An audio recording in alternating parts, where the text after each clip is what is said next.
তুয়া আক্তার রেশমি public এত কিছু viral করলো, তনিয়াপুর এক্স হাজবেন্ডকে ভাইরাল করতে পারলো না, আমরাও দেখতে পারলাম না, দেখার খুব ইচ্ছা। মানে এইসব কি ধরনের ফালতু কমেন্ট, মানে I really don't understand. Because কি ধরনের ফালতু মানে, আমার এক্স হাজবেন্ডের সাথে কি আমার আজকে ডিভোর্স হয়েছে যে আপনি এখন আমার এক্স হাজবেন্ডের ছবি দেখতে চান?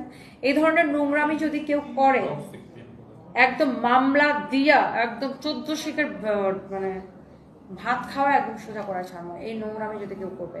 বিকজ আমার বাচ্চা এখন বড় হয়েছে অ্যান্ড আমার এক্স হাজব্যান্ডেরও ফ্যামিলি আছে।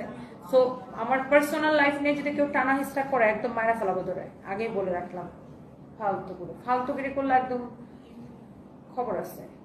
এটা মানে একটা কোত্থেকে কি এসে একটা কমেন্ট করে ফেলে, আননেসেসারি। আপনার কি মানুষের পার্সোনাল লাইফ নিয়ে পড়ে থাকা ছাড়া কোনো কাম নাই না? এটা আমি দেখছি টিকটকে অনেকেই কমেন্টটা করছে, বুঝছো? আমি দেখছি টিকটকে অনেকে বিভিন্ন জায়গায় কমেন্ট করছে, মানে ওয়াই